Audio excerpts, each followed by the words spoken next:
अस्सलाम वालेकुम फ्रेंड्स। आज मैं आप लोगों के लिए सेवइयों की बर्फ़ी की रेसिपी लेकर आई हूँ। सेवइयों का शीर खुरमा और डिफरेंट तरह के ज़र्दा वगैरह आप लोग सेवइयों के खाते रहते होंगे, बट मैं आज बहुत ही डिफरेंट सेवइयों की रेसिपी लेकर आई हूँ। तो सेवइयों की बर्फ़ी बनाने के लिए आपने 2 कप के करीब सेवइयाँ लेनी है, उनको बारीक तोड़ना है और इसे हम फ्राई करेंगे। तो इसके लिए मैंने 2 टेबल स्पून ही देसी घी लिया है। देसी घी नहीं है तो आप घर का आम घी जो होता है बनास्पति घी वो भी ले सकते हैं। बट देसी घी में आपको पता है कि मिठाइयों की खुशबू बहुत अच्छी आती है, तो इसलिए मैंने भी देसी घी यूज़ किया। बस इसको गर्म करेंगे और इसमें जो हमने सेवइयाँ तोड़ के रखी थी इसको अच्छे से फ्राई करेंगे।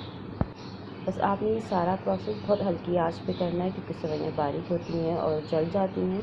तो आपने बहुत हल्की आंच पे इनको कंटिन्यूसली इसमें स्पून आपने स्टर करते रहना है, ताकि जब ये फ्राई हो तो सब तरफ से एक जैसी हो, कहीं से भी ये जले नहीं और अपने हाथ को बिल्कुल रोकना नहीं है। बस 5 से 6 मिनट का काम होगा और ये सेवइयाँ जो हैं बहुत अच्छे से भून जाएंगी, इनका कलर चेंज हो जाएगा। जैसे हम शीर खुरमे में बनाने के लिए सेवइयों को अच्छे से फ्राई करते हैं, बस सेम वही आपको प्रोसेस करना है। लेकिन इससे हम बहुत डिफरेंट रेसिपी बना रहे हैं। सेवइयों की बर्फ़ी बहुत डिफरेंट बनती है, बहुत मज़े की होती है और सब खा भी लेते हैं। शीर खुरमा खा के सब बोर हो जाते हैं, तो एक डिफरेंट चीज़ है, आप लोग ज़रूर से बनाइएगा। तो अब इसको कुक करने के लिए मैंने कंडेंस मिल्क यूज़ करना है।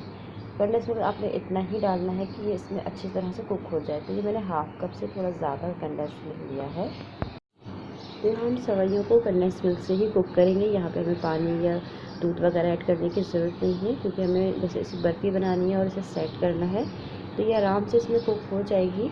तो अगर आपको लगे ये थोड़ी सी कच्ची है तो आप 2 टेबल स्पून के करीब इसमें दूध ऐड कर सकते हैं, बट इससे ज़्यादा नहीं डालिएगा, क्योंकि फिर ये नरम हो जाएगी सेवइयाँ ज़्यादा, तो ये बर्फ़ी वाला पे हमारा लुक नहीं आएगा जिस तरह से हमें इसे कट करना है।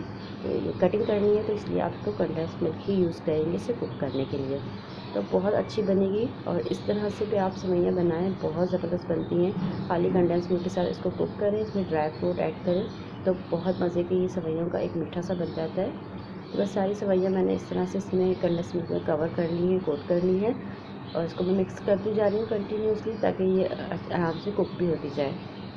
तो जैसे ही आपको लगे कि ये सेट होने वाली कंडीशन में आ गई है, तो आपने फ्लेम तब इसमें मैं इलायची पाउडर ऐड करूँगी। हाफ़ टी स्पून के करीब मैं इलायची पाउडर इसमें ले रही हूँ और हाफ़ टी स्पून के करीब इलायची पाउडर जो है हम लास्ट में ऐड करेंगे, तो ये टोटल 1 टीस्पून हो जाएगा इलायची पाउडर। इसको अच्छे से मिक्स करना है आपने। सब देखिए घर के ही इंग्रेडिएंट्स हैं, सारे वही इंग्रेडिएंट्स हैं जिससे हम सेवइयों का मीठा बनाते रहते हैं, लेकिन बिल्कुल डिफरेंट चीज़ बनेगी और टेस्ट भी बिल्कुल डिफरेंट ही होगा। तो ये सारा मैं मिक्स कर रही हूँ अच्छे तरीके से। अब इसे हमें सेट होने के लिए किसी मोल्ड में शिफ्ट करना है, तो कोई भी आप डिश ले लें स्क्वायर। तो इसमें मैंने ये बटर पेपर बिछाया है, ताकि जब मैं इसको निकालूँ तो ये आसानी से निकल आए कटिंग होने के बाद। तो बटर पेपर बिछा लें आप, क्योंकि बहुत ज़्यादा गर्म होता है, तो आप प्लास्टिक शीट वगैरह नहीं बिछा सकते। तो ये सेवइयों का जितना भी मिक्स हमने बनाया था ये सारा आप इसके अंदर शिफ्ट करेंगे और इसको आपने अच्छे से सेट कर लेना है स्पैचुला की मदद से। हाथ आप बिल्कुल भी नहीं यूज़ करिएगा, क्योंकि ये बहुत गर्म होती हैं सेवइयाँ और ये आराम से रूम टेम्परेचर पर ही सेट हो जाएगी। आपने इसको फ्रिज में नहीं रखना है, ना ही इसके लिए कोई ज़्यादा वेट करने की ज़रूरत है, बल्कि जितनी देर में हम इसका नेक्स्ट स्टेप करेंगे ये खुद ही सेट भी हो जाएगी। तो बस मैंने स्पैचुला की मदद से इसको सारा इवन कर लिया था। बिल्कुल एक जैसा आपने करना है, क्योंकि हमें बर्फ़ी बिल्कुल बहुत खूबसूरत सी लुक की बनानी है। तो इसके ऊपर हमें एक और लेयर लगानी है, तो बिल्कुल आपने इसको फ्लैट कर लेना है ऊपर से, ताकि बिल्कुल सीधा हो जाए। और फिर उसके बाद हम इसका नेक्स्ट स्टेप करेंगे। तो इसके लिए मैंने अगेन फ्राई पैन लिया है और इसमें 1 टेबल स्पून घी ऐड कर रही हूँ और इसमें हम 250 ग्राम के करीब मैंने खोया लिया है और अब हमें खोए को भी कुक करना है। बस खोए को आपने 4 to 5 मिनट के लिए लो फ्लेम पर इतना कुक करना है कि इसका दाना ख़त्म हो जाए और ये थोड़ा सा सॉफ्ट भी हो जाए, क्योंकि इस तरह से आप इसको जब बर्फ़ी के ऊपर सेट करेंगे तो ये सेट बिल्कुल भी नहीं होगा। इसको अच्छे से गर्म करेंगे और थोड़ा सा सॉफ्ट करेंगे इसे। तो जैसे जैसे इसको हीट लगती जाएगी ये नरम होता जाएगा। ये खोया आपकी बर्फ़ी को अमेजिंग टेस्ट देगा।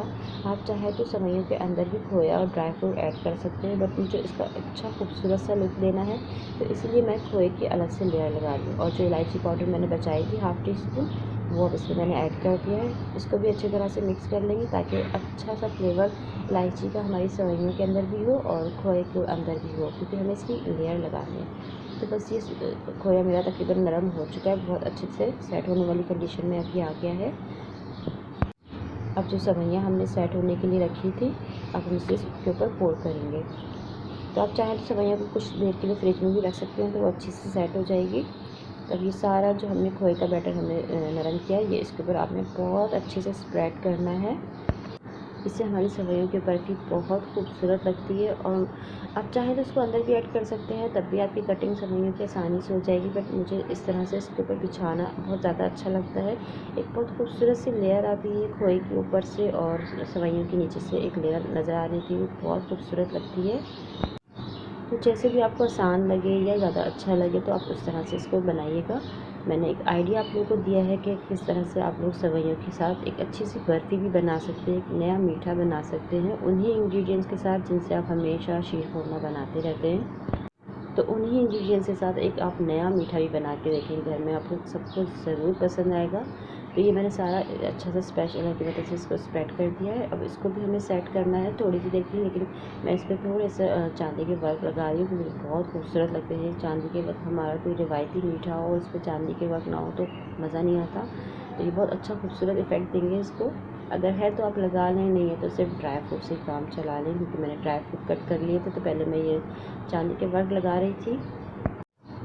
बर्फ़ी हुई या मिठाइयाँ चांदी के वर्क बहुत अच्छे लगते हैं, तो आप भी घर में लेके रखा करें। इस तरह की चीज़ें हमारे रिवायती मीठे में बहुत अच्छी लगती हैं। तो ड्राई फ्रूट मैंने पिस्ते और बादाम कट करके रखे हुए थे, तो ये मैं ऊपर से डालूँगी। तो अच्छी तरह से डालने आपने, ताकि ये बहुत खूबसूरत लगे। तो जब ये सेट हो जाएगा तो मैं आपको निकाल के भी दिखाऊंगी कि कितनी खूबसूरत लेयर आती है इसके अंदर। नीचे सेवइयाँ, ऊपर से खोए की लेयर और उसके ऊपर ड्राई फ्रूट्स, बहुत खूबसूरत लग रहा होता है ये। तो बस इसको मैं सेट होने के लिए छोड़ दूँगी, उसके बाद हम इसकी कटिंग करेंगे। तो ये वेल हम सबसे पहले इसका बटर पेपर निकाल देंगे। तो इस बटर पेपर हमने लगाया इसलिए ताकि ये आसानी से निकल रहा है। अब नीचे से आप काउंटर पर रख कर आराम से कट कर सकते हैं अपनी पसंद के साइज़ का, जो भी आपको साइज़ आपने रखना है। पहले मेरी बटर पेपर रिमूव करके आपको उसको इसकी लेयर दिखाना चाह रही थी कि कितनी खूबसूरत लगती है। माशाल्लाह से ये बनके बहुत ज़बरदस्त लग रही होती है। बहुत प्यारा सा इसमें देखिए एक लेयर आई है सेवइयों की और खोए की, बड़ी ज़बरदस्त लगती है माशाल्लाह से, बहुत खूबसूरत लगेगा ये देखने में भी और खाने में भी। तो नाइफ़ की मदद से मैं इसे कट कर लूँगी। पहले मैं इसके निशान लगाऊँगी ताकि मेरी सारी जो बर्फ़ी एक जैसे साइज़ की कट हो। और जो साइड का बचेगा वो आप वैसे ही आप उसको खा सकते हो, खाने वाली चीज़ है, कोई वेस्ट नहीं होगी। तो मेरी माशाल्लाह से सेवइयों की बर्फ़ी हो गई रेडी। तो आपने घर में इसे ट्राई ज़रूर करना है और मुझे अपना फीडबैक दिएगा कि आपको सेवइयों की एक नई रेसिपी कैसी लगी। पसंद आए तो लाइक ज़रूर कीजिएगा। अल्लाह हाफ़िज़।